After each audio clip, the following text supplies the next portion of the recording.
Hello everyone. So I'm going to do another quick video this morning.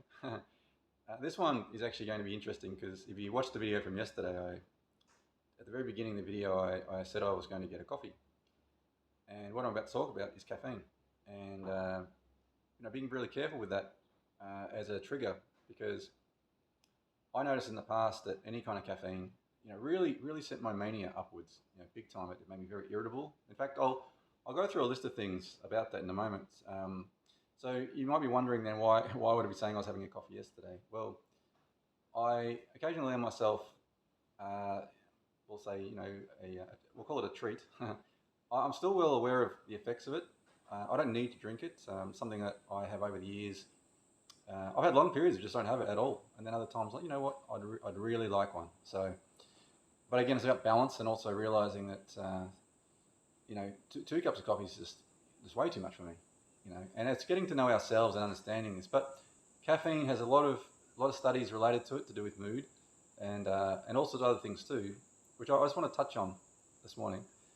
By the way, I didn't get my coffee yesterday anyway, so all the power was out in the village, so they couldn't make one. But so some of the effects that caffeine has, and I'll come to in a moment to where we can find caffeine. It's not just coffee.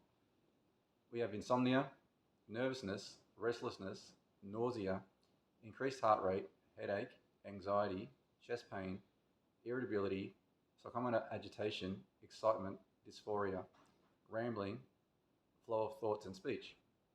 Now they were actually attributed to a couple of studies that were done. Well, these are older ones, these ones. It's still relevant in that regard, but that one was from 1981 with, read my own handwriting here, I think it's Gillian and Andrus, and another one, Greta, in 1974. And they were looking at the effects there of also mixed mood states as a part of those studies. But really with that, it was just more interesting to just give you a bit of a list there of the various effects and what may be affecting you personally. I mean, insomnia is obviously a very big one, and that's something that I used to struggle with quite a lot. And I mean, even knowing, I suppose, at the back of my mind that this is probably not helping me, I was still doing that. And that's probably for another video, how we can be somewhat self-destructive sometimes too. So looking at the four main sort of drinks that we can find caffeine as well, obviously we know coffee, teas as well. Some teas actually have more caffeine than coffee. And that's not all teas. Not all teas have caffeine. You can actually go into any shop where they're selling tea, and it generally tells you whether it's caffeine or caffeine free.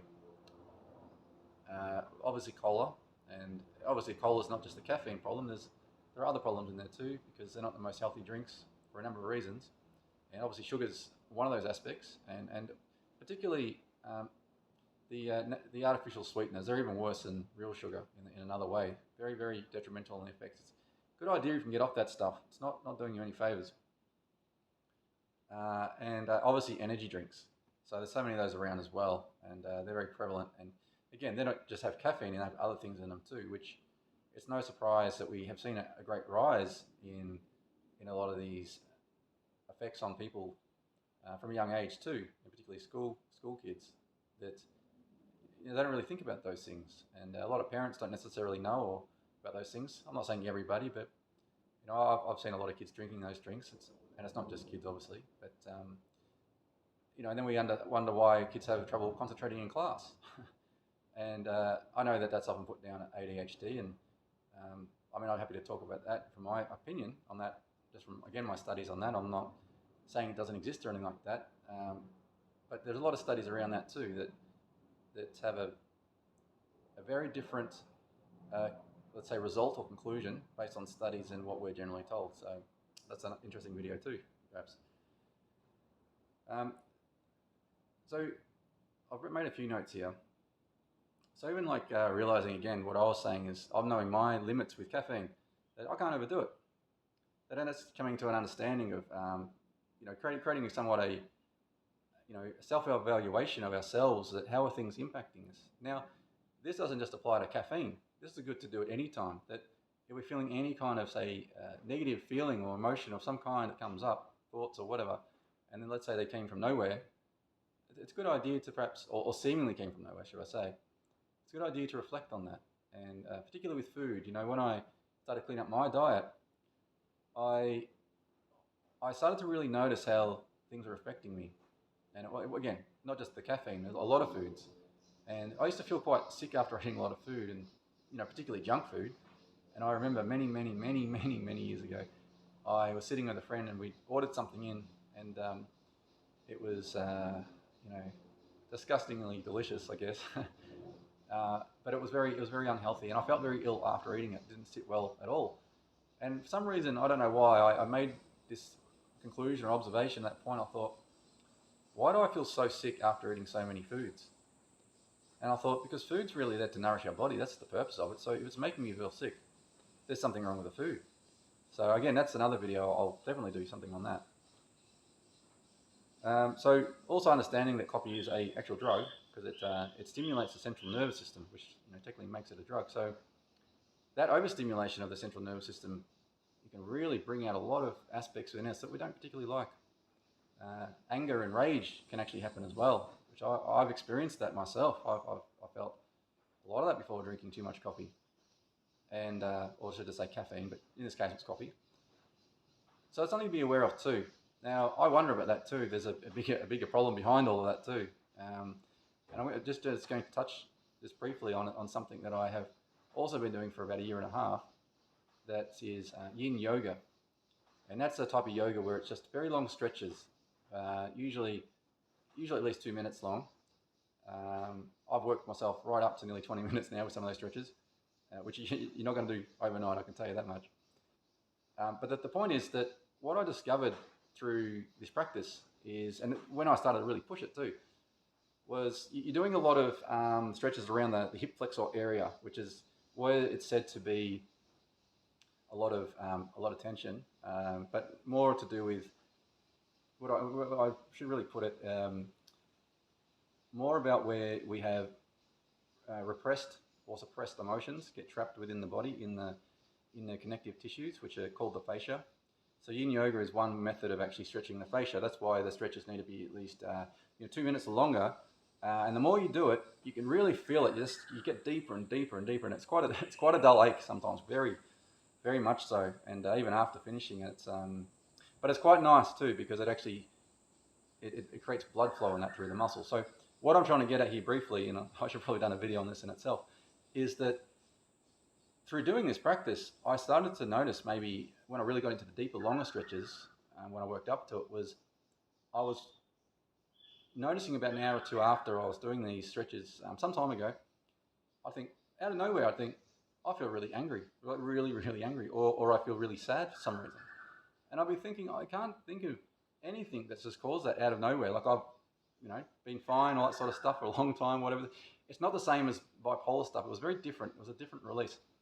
And as I kept doing this, I'd have a day off or so, and I'd be fine. And then I'd come do it again, and then I'd realize there was a pattern here.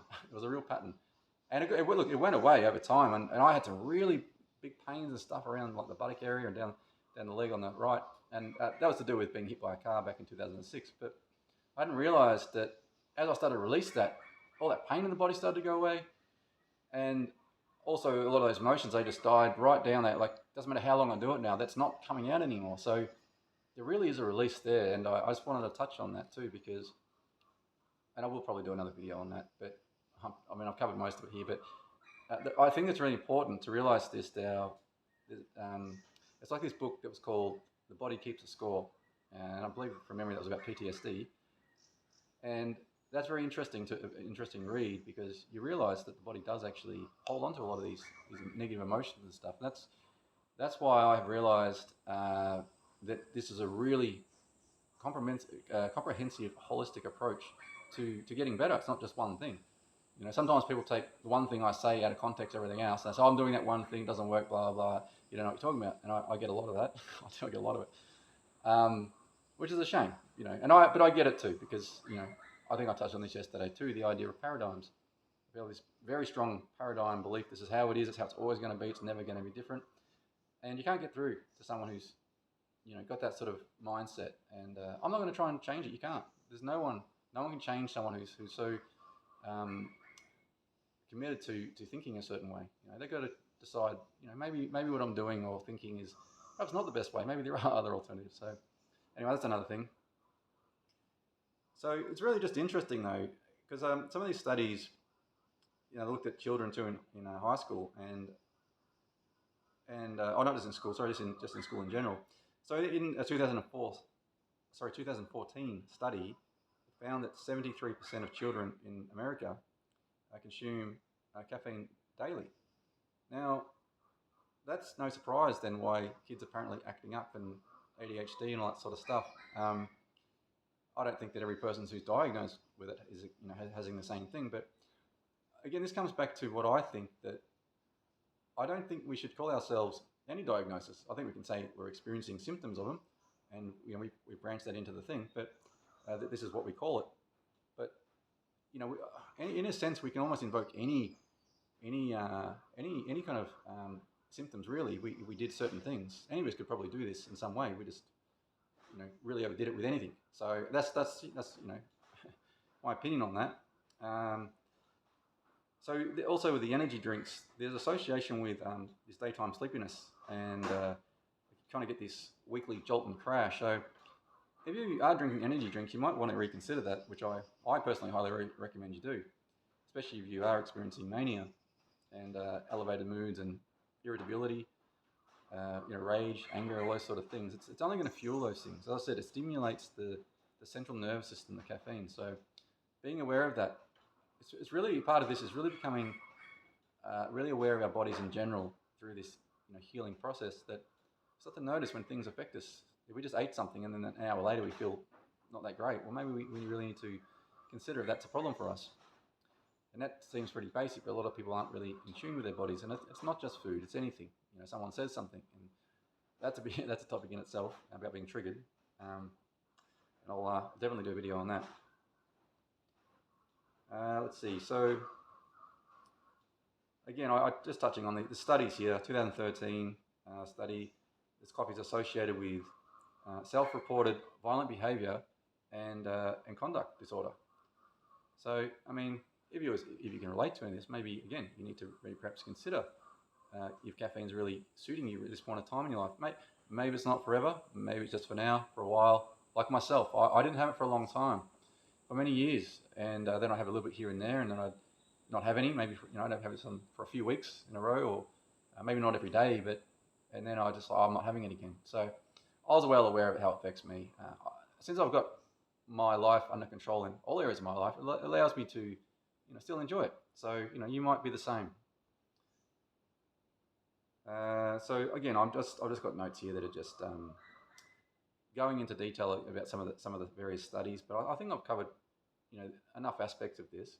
But one thing I did find interesting here was, there's a study that was done where mania can be induced by caffeine, and that was a 2003 study.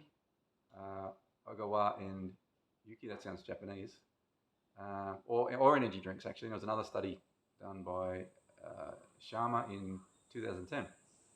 So what was interesting too is when they took people who had somewhat a healthy, balanced mind, we'll call it that, they found that 250 milligrams of caffeine increased the elation in healthy volunteers. So that made them just feel a little bit up, okay, which is what it does anyway. But if we've already got some problems going on, well, I think a lot of you already know this, that it goes well beyond just feeling a little bit of elation. But 500 milligrams in healthy volunteers increased irritability. So we can clearly see if this is what's happening with healthy-minded individuals, then you can only imagine what it's doing to us who are experiencing, mental health issues in relation to, manic disorders and mood disorders. So, and also you don't want to get that crash. You want to go up and come down. And there was interesting terminology too. I just thought I'd bring this up. I've come to the end of the video now, which is 15 minutes. Not too bad for me for a short video. It's called caffeine. I'm not sure I pronounce it right.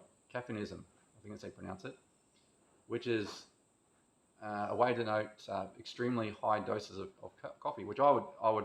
It didn't say how much that is, but based on that previous thing I said, 500 milligrams or higher would be definitely up there for sure.